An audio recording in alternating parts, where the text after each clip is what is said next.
If you've been following Square One at all, you know that PBL is the hot new thing, just as 7-Simul is to clock. All the top solvers use OBL PBL nowadays. However, it is also notoriously difficult to learn. Famously, Derpycuber learned over 900 algorithms in order to master this technique. And even in its most basic form, that being 2-alg PBL, there are still tons of hours of practice that you have to put into it in order to get good at it. Most people use CPEP, which is a technique that you can get incredibly good results with still. However, even if you use CPEP, there are ways that you can incorporate advanced PBL tricks into your solves to get solves that are much more efficient, just by slowing down and using techniques that you might already know. Without further ado, here's how to use advanced CPEP techniques to your advantage. So the first thing that you should know is pretty much all advanced EP. CubeMaster has 2 incredible videos about this very technique. There's only one thing that I disagree with those videos on, which is how to execute H-Perm on top and U-Perm on bottom. The way that CubeMaster teaches is to do NJ twice. However, I actually slightly disagree with that because you can actually do good U-Perms twice, and good U-Perms is a much better algorithm to finger trick when compared to NJ. So first of all, you want to look at the U-Perm and treat it as if it was the opposite U-Perm. So for example, you have the opposite sticker on the right here, you want to treat it as if it had the opposite sticker on the left. If it had the opposite sticker in the left, you would put it in this position. The H-Perm can be oriented any way, it doesn't matter. Now you want to do the good U-Perm algorithm as if the opposite sticker was on this side. So if the opposite sticker was on this side, this would be the good U-Perms algorithm. Now, as you can see, we have another good U-Perms. Similarly, if you have a case like this, you want to treat the U-Perm as if the opposite stickers were on the right side, which would mean that you would do this good U-Perms algorithm. Then you would have that good U-Perms algorithm again. So first of all, it is important to know what EPs you will get from each PLL. So starting off, if you have J-Perm, you can either get the solved EP, or you can get the U-Perm EP. How you can tell which U-Perm you'll get is, if the blocks are aligned, you're going to get the opposite sticker on the right side, and if the blocks are misaligned, you will get the U-Perm opposite sticker on the left side. Another way that you can remember it is if you have this sort of solved block over here, then you're going to get it on the solved block side. So since the solved block is on the right, you're going to get the opposite sticker on the right side.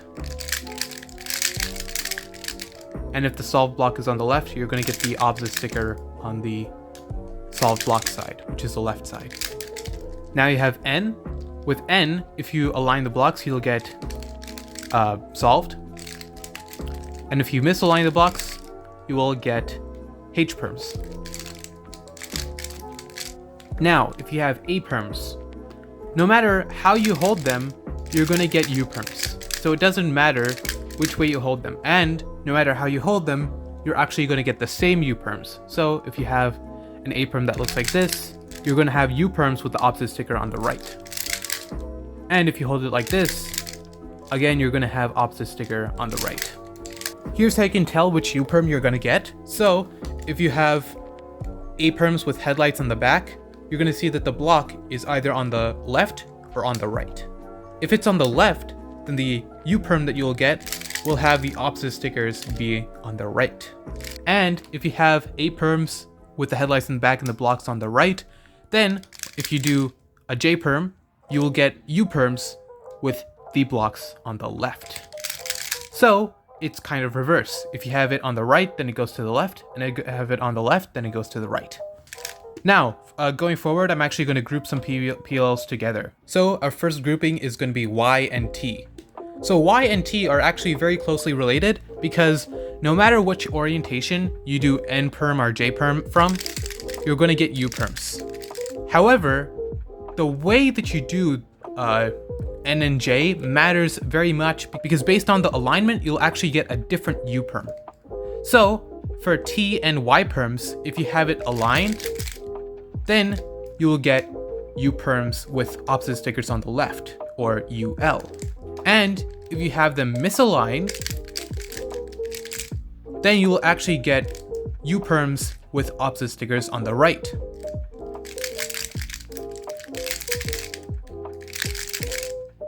So again, if you have them aligned, you're going to get opposite stickers on the left. And if you have them misaligned, then you're going to get opposite stickers on the right. In a similar vein, you have F Perms and V Perms.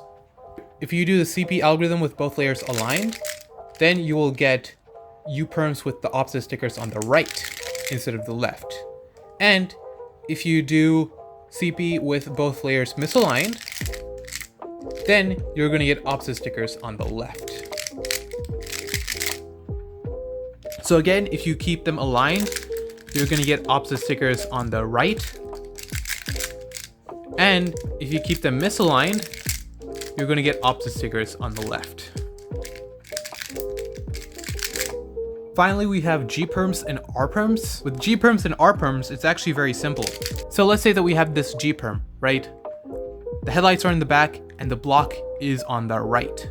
So if we do JJ, making sure to preserve this block, we'll actually get U Perms, but the opposites are on the right. So you might notice that since the block is on the right, the opposite colors will also be on the right.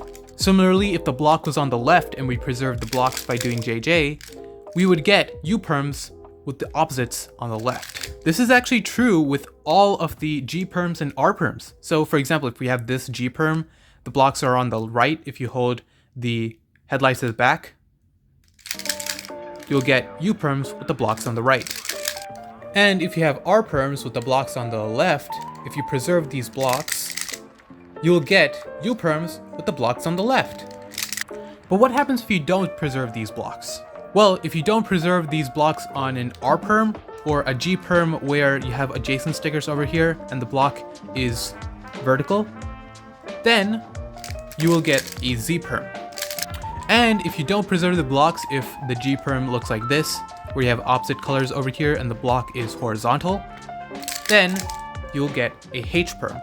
Finally, we have E Perms. With E Perms, no matter how you hold them, you will always get Z Perms. So that's a very easy PBL to remember. No matter how you hold an E Perm, you will always get a Z Perm if you do N Perms to it. Now let's move on to the double parity PBLs. So first of all, we have B Perms. You can recognize B Perms because it kind of looks like a mixture between an R Perm because you have this block like this, and a G Perm because you have a block like this and like this. What you may notice is that if you preserve the blocks and then do JJ, you will actually get Adj. But if you don't preserve the blocks, you will get O Perms, which is a sort of counterclockwise or clockwise cycle, such as this. In a similar vein, we have K Perms, which kind of looks like a mixture between a J Perm and a G Perm, because it looks like a J Perm because you have these two sort of blocks over here, but it also looks like a G Perm because you have this headlights sort of pattern and this block over here. How we're going to do this is by doing J Perms to preserve these two blocks, and then you're going to get Adj. As you can see here, you have Adj adjacent. If you don't preserve the blocks on a K Perm, then you will get W Perms. So now these are known as D Perms. As you can see, they're actually very similar to K Perms, except instead of having adjacent over here, we have opposite. And this also kind of has the R Perm sort of block pattern because you have the headlights over here and the block right next to the headlights. And also you have this block opposite to the headlights. It's kind of like this G Perm, except you have a block over here. So if you preserve these blocks, you're going to get opposites. But if you don't preserve them, you're actually going to get W Perms, similar to a K Perm. So if you have this case, this is known as an S Perm, which you can tell because it kind of looks like an N Perm from this angle. But as you can see, there's nothing over here. There's no blocks or anything. So it's sort of like half an N Perm. If you preserve the blocks, you will get adjacents. But if you don't preserve the blocks, you will get W Perms. So again, if you preserve the blocks, you get adjacents. And if you don't preserve the blocks, you will get W Perms. This case is known as PN, and it comes from the fact that this looks like an N perm, except a bit weirder. So it's called PN instead of just N. So how you can solve this is if you do an N perm to this, you're gonna get opposites no matter which way you hold it in. So you can hold it in any angle, you're gonna still get opposites. It really doesn't matter. Similarly, if you have like this case, which is known as PJ, because it kind of looks like a J perm, except only these two corners are switched, and it's not really a J perm. Only these two corners are switched. You can do a J perm from any angle, and you're gonna get adjacent. So as you can see, no matter which J perms I'm doing, I'm still getting adjacents. Now this is known as a P perm. You can tell because it kind of looks like an A perm, except you have this huge block in the back.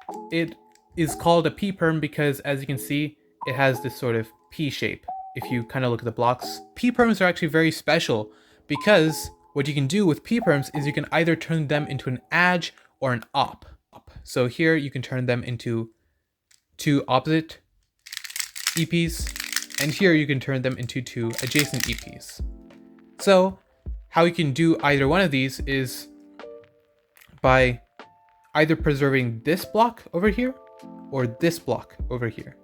So you can either preserve this horizontal block or this vertical block.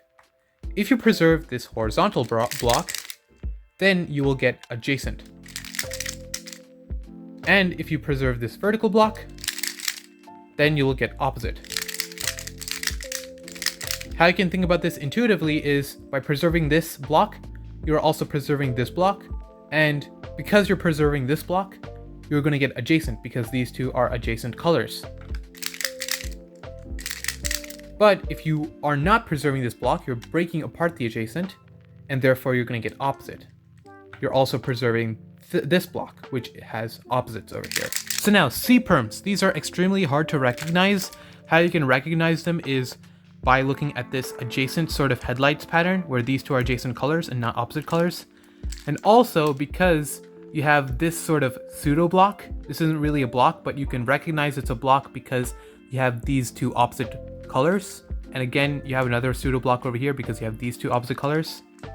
So again, you can see there's the pseudo block because you have these two opposite colors, and another pseudo block because you have these two opposite colors.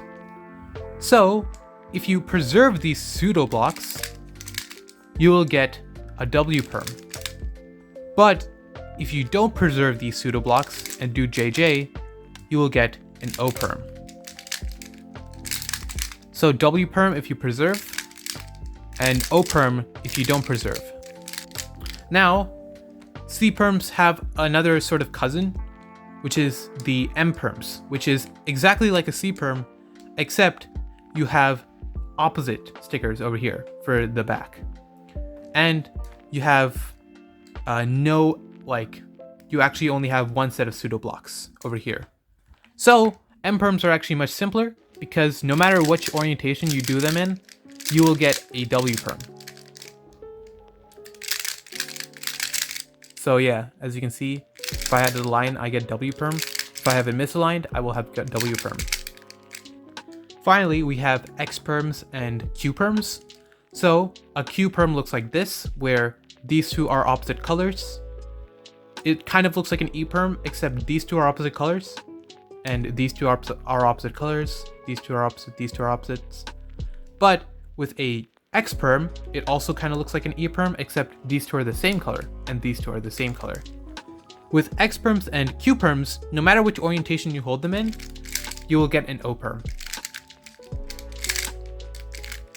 So as you can see, no matter what we do, we get an O perm. So the good U Perms EP is one of the fastest EPs out there, as you can see, really fast. So if we can force this EP as much as possible during CP, we will have much faster solves as a result. This is where all the information that I gave you earlier comes into play. For example, if I have a case like this, ty, as you know, if you align ty, you will get U Perms with the opposites on the left, or UL. If you misalign it, you will get UR. So, if you want to get good U Perms consist of a UL and a UR, right? They consist of two U Perms with opposite stickers on either side. So, if you want to get good U Perms, you want to misalign one of the layers and then align the other layer. So, this layer you will get a UL because it's aligned, and on the bottom layer you will get a UR since it's misaligned. If I have something like TV or VT, is recognized that the rule for V is actually completely opposite to the rule for T. For T, if I align, I will get UL, and if I misalign, I will get UR. For V, if I align, I will get UR, and if I misalign, I will get UL. So, if I align both layers, then I will get UR on top and UL on bottom, which is the opposites that we need in order to get good U Perms. For another example is if I have double R Perms over here, I can see that the blocks are on opposite sides. Since the block over here is on the right side, I will get UR. And if the block is on the left side over here, I will get UL on the bottom.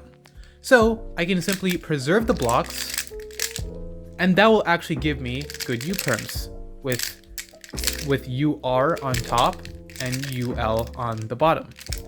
Now, if I have a case like this where I have T Perm on top and A Perm on the bottom, I can realize that since the A Perm has headlights in the back, the rule for A Perms is that if I have the block on the right, the U Perm will have opposite colors on the left, so I will have to deal with UL on the bottom here. So I know that in order to get good U Perms, if the bottom has UL, the top must have UR. And I know that since I have T Perm on the top, in order to get UR, I will have to misalign the top layer. So if I do that, misalign the top layer while keeping the bottom layer aligned in any way, it doesn't matter for U Perms, I will get good U Perms. So if I have a case like this where I have R Perm on top and G Perm on bottom, I could try and preserve these blocks in order to get good U Perms. However, one might recognize that since the R Perm has its block on the right, you will get UR on top. And since the G Perm has a block on the right, you will also get UR on bottom. So if I preserve the blocks, I will just get bad U Perms. And bad U Perms at least takes 7 slices to do. However, if I misalign the blocks, I will get ZZ, which at least takes 6 slices to solve. Again, here, if we have V Perm on top and G Perm on bottom, here, since the G Perm has headlights in the back and has a block on the right, we know that we're going to get UR if we align the blocks and then do JN. So, since we have UR on bottom, we want UL on top. In order to get UL with a V Perm, you have to misalign it. So if we do as so, misalign the blocks, we will get UR, good U Perms. So a final case is if you have this case, which is JV, you might be tempted to just do J Perm, preserving this block, in order to get as much stuff solved, but then you would get U Perm on top, which is an 8-slice EP. Instead, what you can do is recognize that since you have this solved block over here, if you align the J Perm like this, you're going to get UR. Now, if you have UR on bottom, you want UL on top. In order to get UL on top, however, you have a V Perm, you must misalign this V Perm in order to get UL on top, and then do JN. Then this will give you good U Perms. For example, this case is known as KK because we have a K on top and a K on bottom, and we know if we preserve the blocks of a KK, we'll get an Adj, right? So, if we preserve these blocks, we'll actually get Adj, which is a really nice AP. But let's say we had this case a bit differently. Let's say we had a P Perm on top. As you can see, this is a P Perm because we have this sort of P shape this block, and this block, and we had a K perm on bottom. As you can see, this is a K perm because we have adjacent headlights over here and 2 blocks like this. If we were just to do JJ without thinking, we would actually get opposites and adjacent, which is a really nasty and hard to deal with 8-slice algorithm. But instead, what we can do is use our knowledge of P perms and K perms in order to force adjacent EPs. So for example, we know that if we preserve these 2 blocks and this sort of pseudo block, we will get an adjacent on top. And we know if we preserve these 2 blocks, we'll get an adjacent on bottom. So what we can do is do JJ from that angle to preserve this block and these 2 blocks, and then we'll actually get adjacent. Similarly, if we have a case such as this, where if we have a D perm on top and a P perm on bottom, you might notice that if we just do JJ without thinking, we get opposite and adjacent. However, what we can do is misalign the P so that we're now preserving this vertical block over here, and we're also sort of preserving this pseudo block and this pseudo block, so that when we do JJ, we're left with Opp. So let's say that we have a Q perm on top and a P perm on bottom. If you just do JN without thinking, you'll get adjacent and O. So we'll get O Adj, which is a sort of bad EP. However, what we might notice is that no matter how we align this Q perm, we're going to get O, right? However, with a P perm, if we align it like this, we're going to get Opp. And you may know that O Opp is actually a much better EP than O Adj. So we can align it like this and do something like that, and then we're going to get O Opp, which is a much better PBL to deal with. So now, again, if I have a case like this, I have PJ on top, so with these 2 corners only switched, and a P on bottom. So as you can see, this kind of looks like a P. What I can do is recognize that no matter how I do JJ on top, I'll get adjacent. So I want to force an adjacent on the bottom. So I can do that by preserving this horizontal block, which gives me adjacent. After this, there's really only one case that you can't really tackle using these techniques, which is DK. For example, if you align them, you're going to get Opp Adj.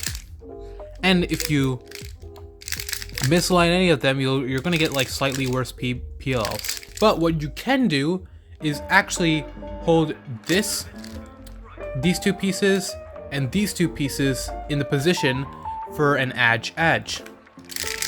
And if you do this, you're actually going to get JJ. Because if you do an adjacent swap over here, you're going to get a J. If you do an adjacent swap over here, you're also going to get a J. In a similar vein, you have DB. With DB, you can't really do the same adjacent swap thing, because if you did an adjacent swap anywhere on a B perm, it won't really create a J perm. But what you can do here is simply misalign this and get O Opp. And this O Opp is better than a Opp Adj or any of the other EPs that you might get.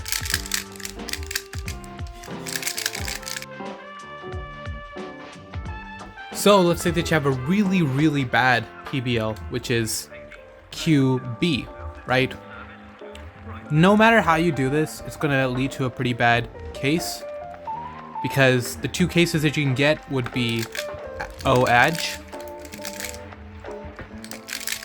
or OO.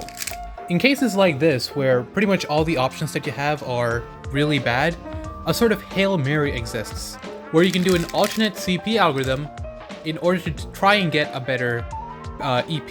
In this case, it worked. We got WW, which is a much better EP than the other options that we had. I know I said that you don't have to learn any new algorithms for all of these techniques, but these aren't really new algorithms. They're just minor edits to the algorithms that you already know. I apologize for the change in setting and lighting, but this is what we call PJ, and it's an alternative for the JJ normal alg. So for PJ, what would you do is first misalign the top like this, and then slice U prime, slice, and then do a UD, but shift the alignment so that instead of misaligning the top, you now have the bottom misaligned. Slice, then D prime, but again, shift the misalignment as you do the D prime, and then slice. So again, slice, U prime, slice, UD while shifting the misalignment, slice, D prime while shifting the misalignment again, slice. So it's actually very similar to a JJ, except you shift the misalignment multiple times throughout the algorithm. Now with NN, it's actually a very similar thing. Here, instead of NN, we have PN. And how we do this is by doing a slice, and then do a UD prime similar to N, but while doing that, change the misalignment of both layers. Then slice, and then undo those moves, slice. So again, a very simple algorithm there. And then finally, we have VF. So with VF, it's actually a very similar algorithm to NJ, where you do slice, then do a U, but do a U in such a way where you're changing the alignment of both layers. Slice, U prime, in that same exact way, changing the alignment of both layers. Then slice, U, changing the misalignment of both layers, and then slice U prime, changing the misalignment of both layers. Again, slice small u like that, slice small u prime, slice small u like that again, slice small u prime. These algorithms can be used as a sort of Hail Mary if you don't have any really good options. For example, if you have MM, the only really good case you can get with JJ is WW. In fact, that's the only case you can get. No matter what the orientation is, you're going to get WW. But if you do PN, like so, you can actually get HH, which is a 5-slicer. In fact, you can even cancel those two algorithms together to get a really nice 7-slice algorithm, which is really nice to execute. Similarly, if I have this case where I have SM, and I just do that, that doesn't really give me anything. The best case I can get is probably WW by misaligning the S and just holding the M at any alignment. But if I do VF, then I actually get Opp. Of course, the angle does kind of matter. If I held it at this angle and then did that, I would have gotten Adj Opp, which is still kind of better, but I mean, it's not that much better. But it can be used as a sort of Hail Mary in cases such as this.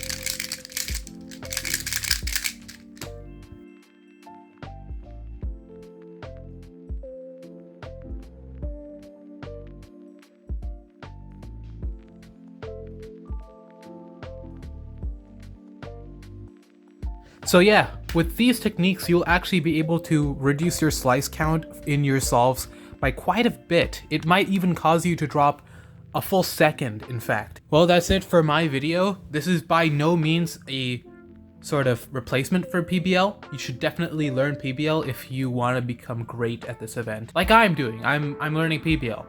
Alright, see you guys next time, where I try and fit an entire basketball inside a 7x7 and then turn it like it's a normal cube. Bye.